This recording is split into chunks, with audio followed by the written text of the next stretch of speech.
Efesios 2, del 8 al 10. Dice así: Dios los salvó, está hablándole Pablo a la iglesia de Éfeso, Dios los salvó por su gracia cuando creyeron. O sea, ¿los salvó en qué momento? Cuando creyeron, eso lo estuvimos viendo. Ustedes no tienen ningún mérito en eso, es un regalo de Dios. Nada que el ser humano pueda hacer le da la salvación, o le dio la salvación en este caso a los de Éfeso, eso le está explicando Pablo. Es solo un regalo de Dios. La salvación no es un premio, dice el versículo 9, no es un premio por las cosas buenas que hayamos hecho. Así que ninguno de nosotros puede jactarse de ser salvo, pues somos la obra maestra de Dios. Él nos creó de nuevo en Cristo Jesús a fin de que hagamos las cosas buenas que preparó para nosotros tiempo atrás. Bien, es decir, Dios nos hace nacer de nuevo, nos formó, nos creó, somos su obra maestra, dice el último versículo, hay 10. ¿Para qué cosa? Para hacer las obras que Él hace. Eso, para hacer buenas obras. Aclara bien de antemano que no somos salvos por las buenas obras, pero hemos sido creados para buenas obras. Es decir, se nos reclama a nosotros que tengamos un cambio de vida. Dios nos ayuda incluso a cambiar la vida, ¿no es cierto? No somos salvos por las buenas obras, pero somos llamados a hacer buenas obras. ¿Está bien? Está eso en claro. Bien, capítulo 2. En el capítulo 2 se llama seguro. ¿Seguro de qué? Seguro de la salvación. Dios nos otorga la salvación, que lo hemos visto el otro día, ¿no es cierto? Y lo que ahora vamos a ver es seguro de la salvación. O sea, tenemos que estar seguros de nuestra salvación. Nosotros tenemos que estar seguros de nuestra salvación. Dios ya la ha otorgado a la salvación. Pero muchas veces los cristianos creemos que cuando cometemos algún pecado, cuando hicimos algo mal, o cuando no estamos haciendo todo el bien que hacemos, debemos equilibrar una balanza y hacer cosas buenas para equilibrar las malas, de modo tal de que Dios nos siga salvando, o nos siga manteniendo su salvación. No es así, no dice la Biblia eso. La Biblia dice que Él ya nos ha dado la salvación y nosotros somos designados o denominados hijos de Dios. Se nos ha dado un derecho de llamarnos hijos de Dios. Y así lo somos hijos de Dios. Dice en 1 de Juan, mirá cuán amor nos ha dado el Padre que nos ha llamado hijos de Dios. O sea, nos ha llamado hijos de Dios. Y esa es una seguridad que nosotros tenemos que tener. Más allá de cuán rectos seamos en nuestra vida. No estoy diciendo que no hay que hacer buenas obras. No estoy diciendo que no tenemos que portarnos bien. Todo lo contrario, hoy lo vamos a ver a eso, ¿no es cierto? Hemos sido creados en Cristo para buenas obras. Pero la salvación nuestra no depende de eso, ¿no es cierto? Voy a dar de nuevo el ejemplo. Yo tengo 2 hijos y esos hijos son mis hijos. Y no puedo volver atrás esa situación. No la puedo volver atrás. Ellos son mis hijos. Nunca lo voy a poder negar. Así no lo hace Dios con nosotros. Nos da el derecho de llamarnos hijos de Dios por haber creído en Cristo y haber entregado nuestra vida. Y eso nos otorga la salvación. ¿Está bien? La salvación viene por creer en el Hijo de Dios. El que tiene al Hijo, tiene la vida. ¿Está bien? No es por grado de santidad. Ni es por grado de lo que nosotros hagamos dentro de la iglesia. No depende de eso. No depende. Un ejemplo muy claro que nosotros tenemos en la Biblia es de cuando Cristo está junto a los 2 ladrones en la cruz. Eran ladrones. No niega la Biblia de que eran ladrones. Un ladrón se arrepintió, el otro no se arrepintió. Uno no creía que Cristo era el Salvador, otro dice, acuérdate de mí cuando vengas en tu reino. Es decir, que estaba creyendo que Él era el Salvador, que estaba muriendo ahí, pero que después iba a volver. Y que eso estaba escrito en la Biblia. Conocía porque era un ladrón judío. Conocía, se ve las Escrituras. Y estaba diciendo, acuérdate de mí cuando vengas en tu reino. Y ese ladrón murió ahí colgado en la cruz. ¿Qué obra buena pudo haber hecho? ¿Alguna? Ninguna. No alcanzó a hacer ninguna obra. Sin embargo, el Señor le dijo, de cierto te digo que hoy estarás conmigo en el paraíso. ¿Está bien? La salvación es un regalo de Dios, nos tiene que quedar bien claro. Y Dios nos da la seguridad de la salvación, que es el tema de hoy. Lo vamos a ver un poco más.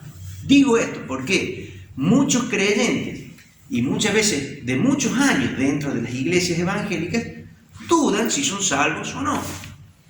Una vez estaba en un velorio y un hombre ya mayor de muchísimos años dentro de la iglesia me dice, yo anoche me desperté y me puse a confesarme los pecados, no sea que me olvide de alguno y el Señor no me deje entrar al cielo. Por ejemplo, ¿ven? Parece algo raro, ¿no? Escuchar una cosa de esa. Pues imagínate, si te llegaba a olvidar de confesar un pecado, ya no vas al cielo. No es así. Cristo murió por nuestros pecados. Cuando nosotros recibimos a Cristo como nuestro Salvador, le decimos, vos sos nuestro Salvador, y Él quita nuestros pecados.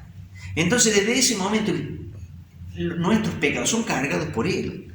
Nosotros podemos ir a la presencia de Dios porque no tenemos ningún pecado. Usted me va a decir, ¿pero cómo? ¿No tenemos ningún pecado? No, ninguno, porque Cristo lo llevó. Cristo cargó con Él. Entonces estamos limpios de pecado. No podría entrar una persona con un solo pecado al cielo. Y eso es impracticable, eso es imposible. Pero para Dios nada es imposible, porque ha hecho la obra a través de su Hijo. Él cargó con nuestros pecados. ¿Nosotros cuántos pecados tenemos delante del Padre? 0.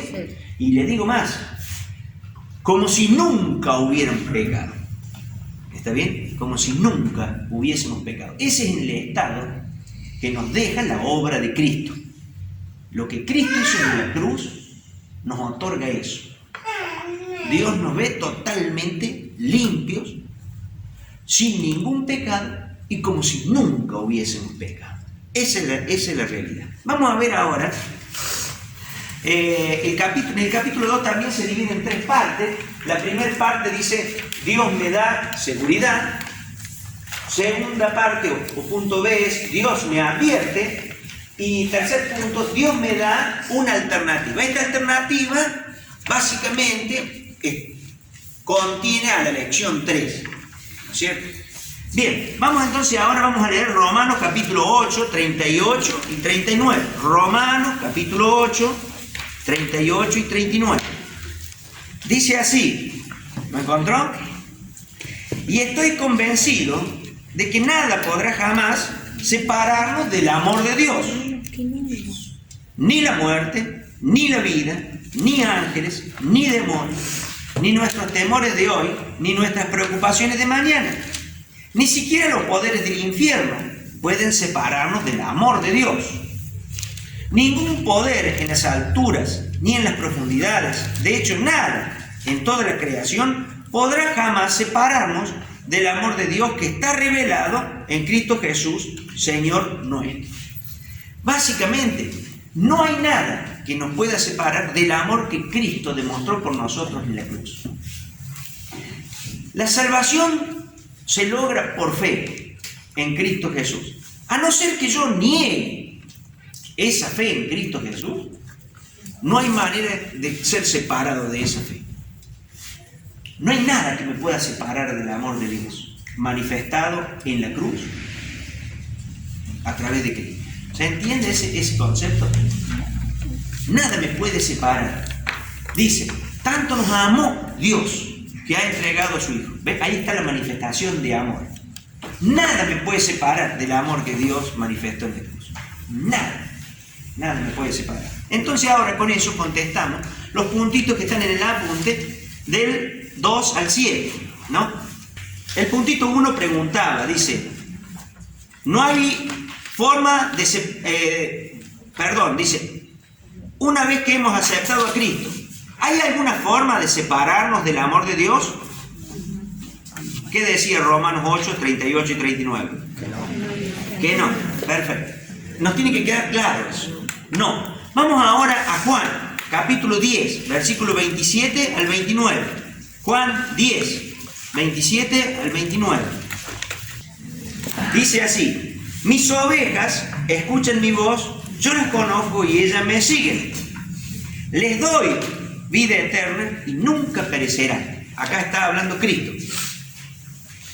Les doy vida eterna y nunca perecerán. Nadie puede quitármelas, porque mi Padre que me las ha dado, y Él es más poderoso que todos. Nadie puede quitarlas de la mano del Padre. El Padre y yo somos uno. Ahora contestamos los puntitos 2. Dice, ¿qué es lo que nos ofrece Jesús? Versículo 28. A ver, vida eterna. Vida eterna. Perfecto. Entonces completamos vida eterna.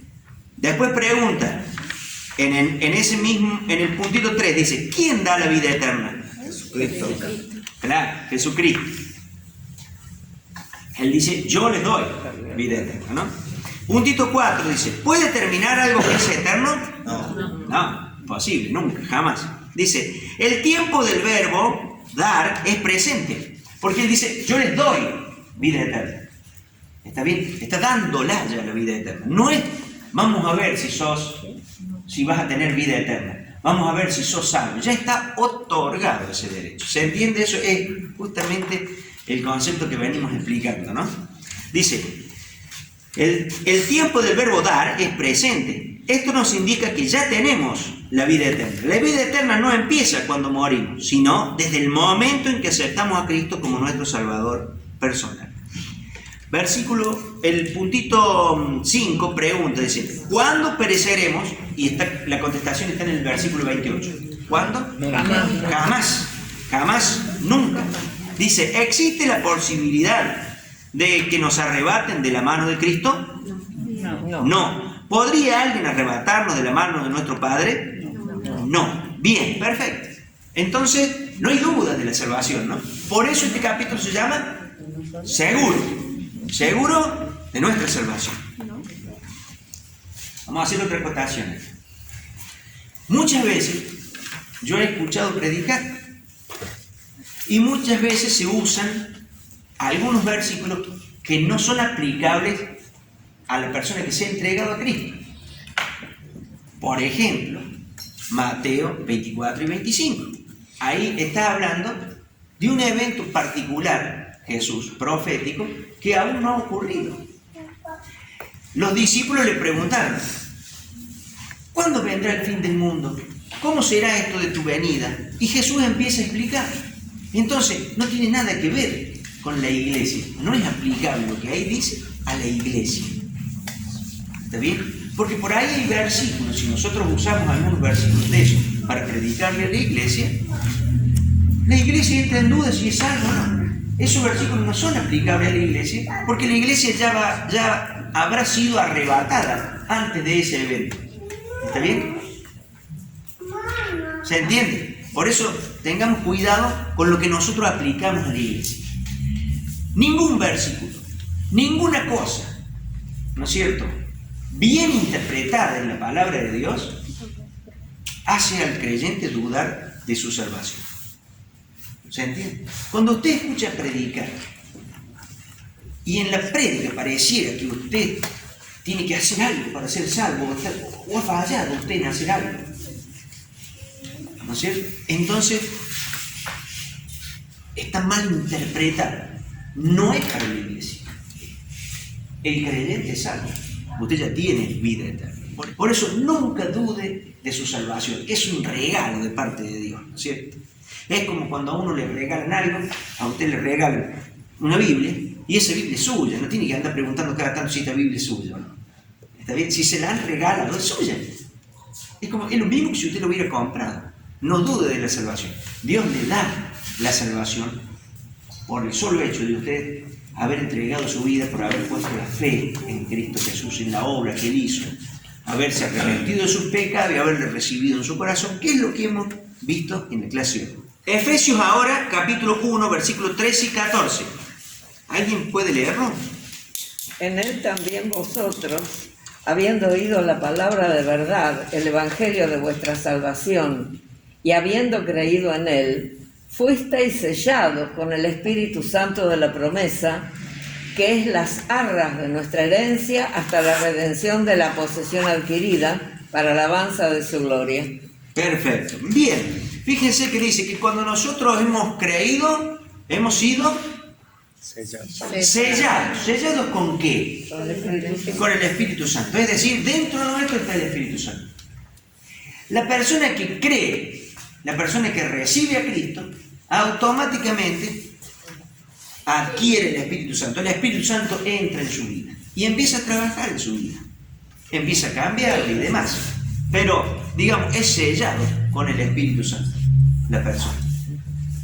No necesita que hablen lenguas. No dice eso.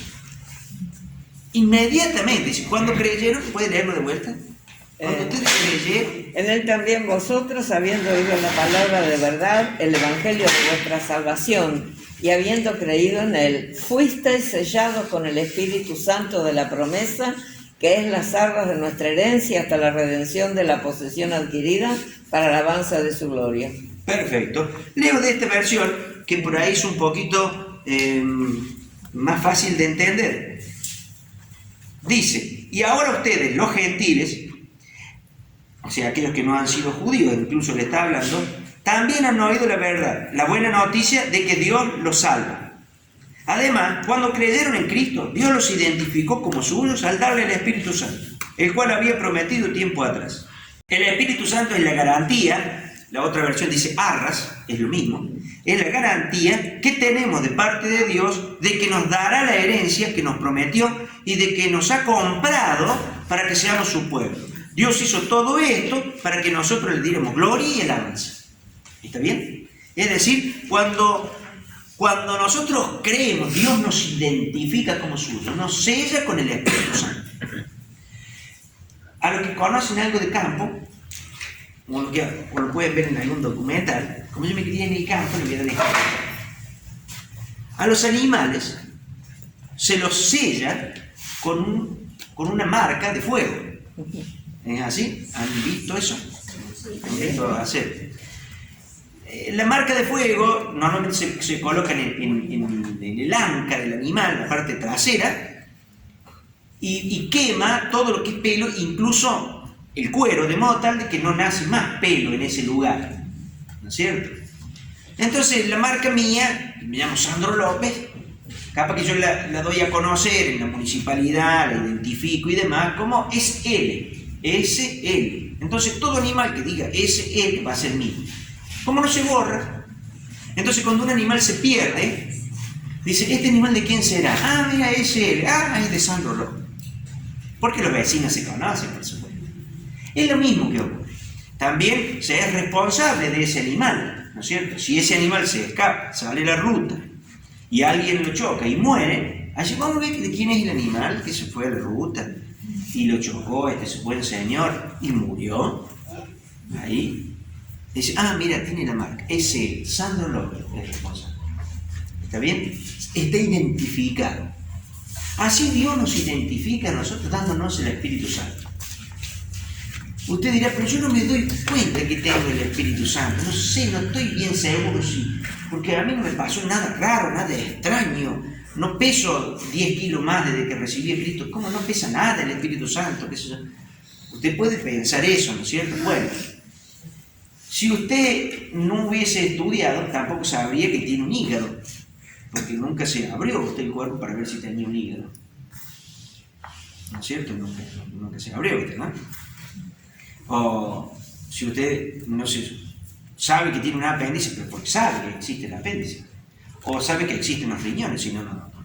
Bueno, del mismo modo como nosotros, no nos hace falta saber, vernos a nosotros mismos, pero sabemos que tenemos eso dentro nuestro, de la misma manera, las Escrituras nos aseguran, Dios nos asegura que cuando nosotros creímos recibimos el Espíritu Santo. ¿Por qué lo vamos a poner en duda? Lo que Dios dice es verdad. Y Dios nos otorga el Espíritu Santo. Lógicamente, que en la medida que vamos pasando tiempo en las cosas de Dios nos damos cuenta que tenemos el Espíritu Santo. Lo tenemos bien presente en nuestro corazón. El Espíritu Santo es distinto que la conciencia, porque dice, todos tenemos una conciencia, todos tienen una conciencia.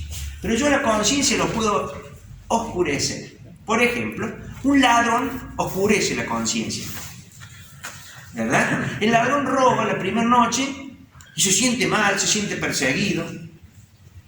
tiene que tomar para no sentirse perseguido, está mal, sabe que hizo mal. ¿Por qué? Porque la conciencia lo acusa que está mal. Aun si nunca ha leído la Biblia que dice no robarás.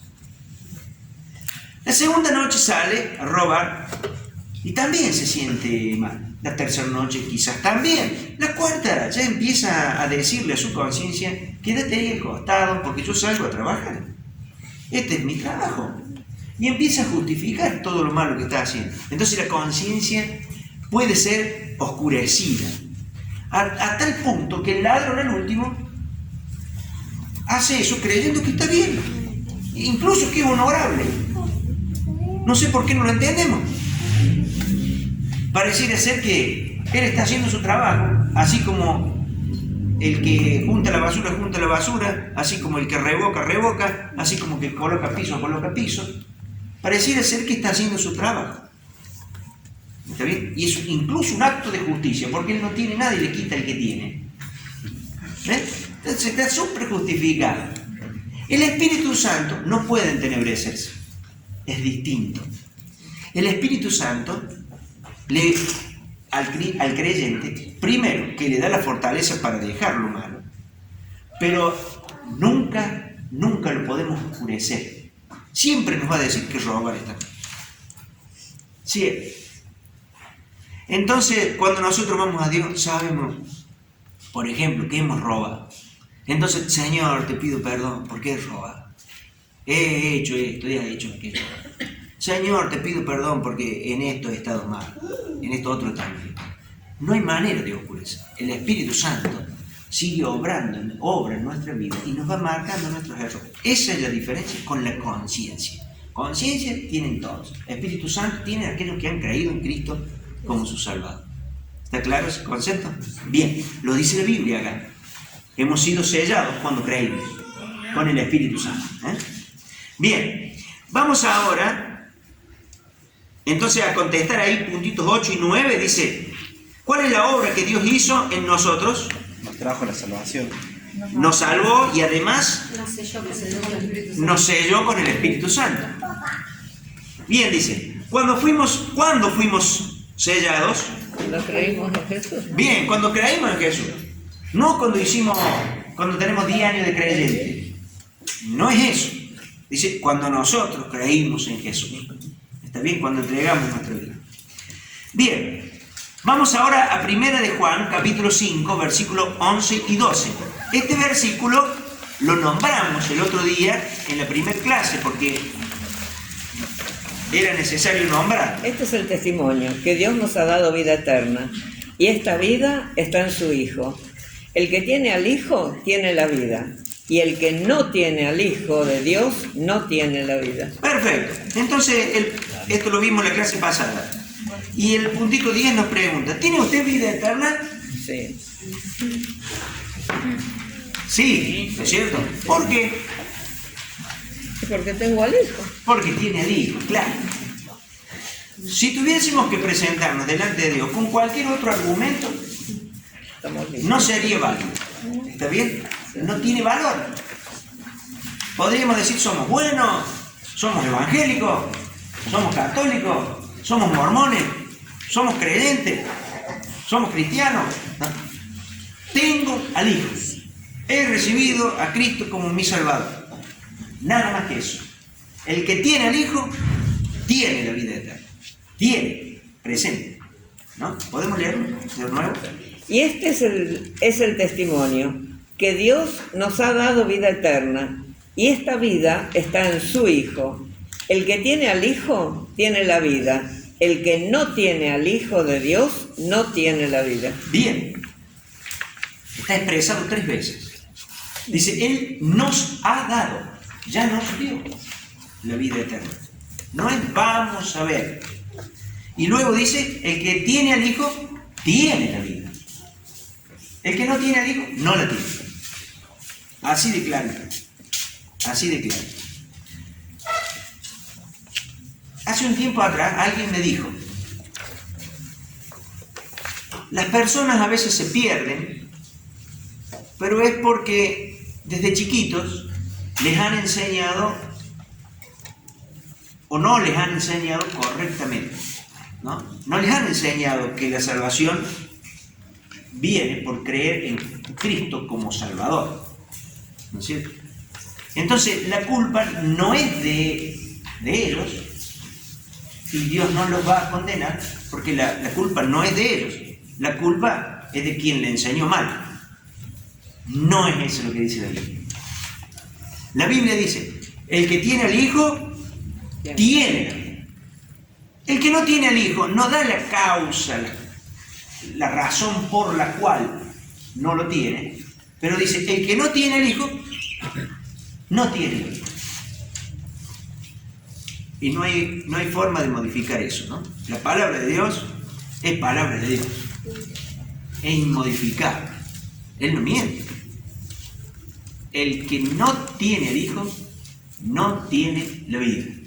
Puede ser una persona religiosa, puede ser una persona muy buena, pero igualmente puede que no tenga la salvación, ¿no? Si usted lee la Biblia en Hechos, encontrará la historia de Cornelio. Cornelio dice que era una persona piadosa, que oraba al Señor y que era muy conocido y respetado porque era una persona muy dadivosa cuando había necesidades. Sin embargo, Dios le da una revelación a Pedro para que fuera a verlo a Cornelio. Cuando Pedro está contando lo que ocurre, después en unos capítulos más adelante, dice que él fue a decirle de qué manera podían llegar a ser salvos. O sea que no eran salvos. ¿Se entiende? Sin embargo, era una persona que dirigía oraciones a Dios, era una persona que era misericordiosa, o sea, era una persona religiosa, buscaba de Dios, temerosa de Dios, pero asimismo no tenía la salvación. Porque Pedro fue explicándole cómo ser salvo. Los judíos, el pueblo israelita, uno dice, bueno, conocen las Escrituras, son súper religiosos, ¿cómo no van a salvarse ellos? Bueno, mire, vamos a leer Romanos capítulo 10. Romanos capítulo 10. Fíjese lo que dice Pablo. Amados hermanos, el profundo deseo de mi corazón y mi oración a Dios es que los israelitas lleguen a ser salvos. O sea que no eran salvos, en su gran mayoría. Yo sé que ellos tienen un gran entusiasmo por Dios, ¿no? Pero es un fervor mal encausado, pues no entienden la forma en que Dios hace justas a las personas ante Él. Se niegan a aceptar el modo de Dios y en cambio se aferran a su propio modo de hacerse justos ante Él, tratando de cumplir la ley. ¿Está bien? La oración de Pablo era: ¿cómo me gustaría, cómo desearía que los israelitas fueran salvos? Ellos tienen un fuerte entusiasmo por Dios, pero es un fervor mal encausado. No aceptan el modo en que Dios los hace justos o salvos, sino que se aferran a su propio modo de hacerse justos. ¿Está bien? Yo no puedo inventar la forma en que me voy a salvar. La forma en que me voy a salvar es a través de Cristo. Lo dijimos el otro día, lo dice toda la Biblia. El que cree en el Hijo tiene la vida. El que no cree en el Hijo no tiene la vida. Dios no envió al Hijo para condenar al mundo, sino para salvarlo por medio de Él. No hay condenación para el que cree en Él. Pero el que no cree en Él ya está condenado por no haber creído en el Hijo de Dios. Ya hay sentencia firme, así dicen la justicia. Ya tiene sentencia firme. Ya hay sentencia firme sobre la humanidad que no tiene a Cristo, que no recibe a Cristo. De modo tal de que nosotros tenemos que predicarle a las personas para que se conviertan y crean en el Evangelio. Que crean que la salvación es por medio de Cristo y se entregan. Bien, ¿dudas en eso? Bien. El segundo punto, acá decía, el segundo punto B, dice, Dios me da una advertencia. Vimos en Romanos capítulo 8, versículos 38 al 39, que Dios nos ve con ojos de amor, pero ahora que soy salvo, ¿por qué no debo jugar con el pecado? Y nos manda a leer aquí el apuntecito, Romanos capítulo 6, versículos 1 y 2. Dicho de otra manera, el hecho de que somos salvos por regalo de Dios, ¿usaremos ese regalo de Dios o nos aprovecharemos de esa situación para vivir desordenadamente? ¿Total somos salvos? No. Claro, eso es lo que dice Romanos capítulo 6, versículos 1 y 2. Dice, ahora bien, ¿deberíamos seguir pecando para que Dios nos muestre más y más su gracia maravillosa? Por supuesto que no. Nosotros hemos muerto al pecado, entonces, ¿cómo es posible que sigamos viviendo en pecado? Un llamado entonces tenemos acá a vivir correctamente. El hecho de que hayamos sido salvados por gracia no implica que nosotros sigamos pecando. Todo lo contrario. ¿No es cierto? Bien. Vamos a leer Hebreos capítulo 12, versículos 5 al 10. ¿Acaso olvidaron las palabras de aliento con que Dios les habló a ustedes como a hijos? Él dijo, hijo mío, no tomes a la ligera la disciplina del Señor y no te des por vencido cuando te corrijan. Pues el Señor disciplina a los que ama y castiga a todo el que recibe como hijo. Al soportar esta disciplina divina, recuerden que Dios los trata como a sus propios hijos. ¿Acaso alguien oyó hablar de un hijo que nunca fue disciplinado por su padre? Si Dios no los disciplina a ustedes, como lo hacen con todos sus hijos, quiere decir que ustedes no son verdaderamente sus hijos, sino ilegítimos. Ya que respetábamos a nuestros padres terrenales que nos disciplinaban, entonces, ¿acaso no deberíamos someternos aún más a la disciplina del Padre de nuestro espíritu y así vivir para siempre? Pues nuestros padres terrenales nos disciplinaron durante algunos años e hicieron lo mejor que pudieron. Pero la disciplina de Dios siempre es buena para nosotros, a fin de que participemos de su santidad. Bien, con estos versículos que hemos leído vamos a sacar algunos conceptos para poder contestar los puntos que están 12 y 11 en el apunte. Dice, como soy hijo de Dios, Él me disciplina. ¿Por qué lo hace? Versículo 6. Tomen el versículo 6. ¿Por qué me disciplina? Porque me ama. Porque nos ama. Porque nos ama. Porque nos ama. ¿Por qué disciplinamos a nuestros hijos? Porque los amamos justamente. Queremos que sean buenas personas, que sean respetables. Queremos que sean apreciados por los demás, que las demás personas los quieran. Queremos que en la vida les vaya bien. Entonces desde chiquitos le enseñamos a ser respetuosos. Desde chiquitos le enseñamos a trabajar en la casa, a ayudarle a la madre, de modo tal de que cuando sean grandes sepan trabajar también. Yo a mis hijos desde muy chiquititos los sabía llevar a trabajar y ahora que son grandes saben trabajar. Cuando les digo, alcanzame la diente de perro, no van a buscar el diente de un perro, sino que me traen la pinza diente de perro. ¿Está bien? Saben lo que es. ¿Se entiende? Si no les enseñamos a trabajar, llegan grandes y no tienen esa enseñanza que pueden recibir de los padres. Muchas veces los hijos, cuando son chiquititos y nosotros los llevamos a trabajar con nosotros, prácticamente molestan. Nos resultaría mucho más cómodo que no llevarlos a trabajar. Pero nosotros los llevamos igualmente a trabajar, porque ahí aprenden. Ahí juegan con un clavo y un martillo, se martillan el dedito, pero saben lo que es un clavo y saben lo que es el martillo.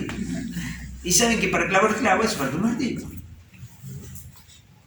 Aprenden un montón de cosas cuando nosotros los llevamos a trabajar. Entonces, es parte de nuestra enseñanza. ¿Por qué lo hacemos? ¿Por qué los corregimos? ¿Por qué lo hacemos? ¿Por qué corregimos a nuestros hijos? Porque los amamos. ¿Por qué los disciplinan? Porque los amamos. Dios hace lo mismo con nosotros. Él nos disciplina. Y nos disciplina con su palabra. Él nos dice, no robes. Está mal robar. No mientas. Apártate de esto, apártate de aquello. Cambia en esto, cambia en aquello. O si usted dirá, no, pero yo ya no robo, yo no... Entonces Dios ya no tiene más correcciones para mí. Sí, pero viste que sos orgulloso todavía, ¿no? Ah, sí, eso sí, soy orgulloso. Entonces Dios empieza a cambiar en esas cosas. Nos empieza a corregir y lo hace a través de la Biblia, nos va hablando, ¿no es cierto? A través de su palabra. Y el Espíritu que está en nosotros aplica la palabra de Dios. Entonces nosotros vamos cambiando nuestra manera, nuestro carácter, nuestra vida. ¿Está bien? Ahora, ¿por qué lo hacía entonces Dios? Porque nos ama. Porque nos ama. Perfecto. Vamos ahora, dice, ¿para qué me disciplina Dios? Y versículo 10, ahí lo encontramos. ¿Para qué me disciplina Dios? Para nuestro bien. Sí. ¿Cómo dijiste? Para nuestro bien. Para nuestro bien. Todos los mandamientos de Dios son protectivos. ¿No es cierto? Son protectivos, nos protegen. Cuando nosotros le hacemos caso, son buenos para nosotros. Por ejemplo, la Biblia nos dice que nosotros debemos ser íntegros, honestos. ¿No es cierto? Si somos deshonestos, la gente lo empieza a saber. Y nosotros empezamos a sufrir las consecuencias. Perdemos los trabajos por deshonestos. No nos contratan más en otro trabajo por deshonestos. Entonces, si vos sabes que Dios no me bendice, no es que Dios no te bendice. No ha sido honesto. Y la gente se dio cuenta que no ha sido honesto, ¿no? Y empiezan a caer las consecuencias sobre nuestra desobediencia. ¿Está bien? Por eso, cada vez que Dios nos da un consejo, un mandamiento, es un mandamiento para nuestro bien, es protectivo. ¿Cómo no hacerle caso? La misma Biblia decía recién, nuestros padres nos educaron, hicieron con nosotros lo que pudieron. ¿Cómo no nos vamos a someter nosotros al que conoce la verdad, a nuestro Padre Eterno? ¿Cómo no nos vamos a someter a su disciplina? ¿Cómo no le vamos a hacer caso? Porque dice, Él nos disciplina para nuestro bien. Para nuestro bien. Por ejemplo, Él dice, esposos, amen a sus esposas. Para nuestro bien. Él dice, no le seas infiel a la esposa de tu padre, o sea, con quien te has casado. ¿Para quién lo dice? Para nuestro bien. Para nuestro bien. Bueno, voy a leer ahora lo que dice el apunte acerca del punto 3, pero lógicamente este punto lo vamos a ver en la clase siguiente. Dice, no es el deseo de Dios que usted peque, pero como seres humanos que somos, estamos sujetos a tentaciones. Esto significa que todavía tenemos lucha contra el pecado. ¿Qué sucede si usted peca? Usted no pierde su salvación, pero sí su comunión con Dios. Dios, como Padre amoroso que es, ha provisto la salida para la tentación y también la manera como debemos acercarnos a Él si pecamos. Esto lo vamos a estudiar en la próxima lección o en el paso 3. Bien. Si usted nunca ha recibido a Cristo como su Salvador y Señor, yo le invito a que usted haga esta oración juntos. Padre Eterno, me dirijo en oración a ti para decirte que reconozco que soy un pecador, que me arrepiento de mis pecados, perdóname Señor, y creo que tu Hijo Jesucristo es el único Salvador y ha muerto por mis pecados. Le recibo a Jesús como mi único Salvador y Señor. Escribe mi nombre en el libro de la vida. En el nombre de Jesús. Amén.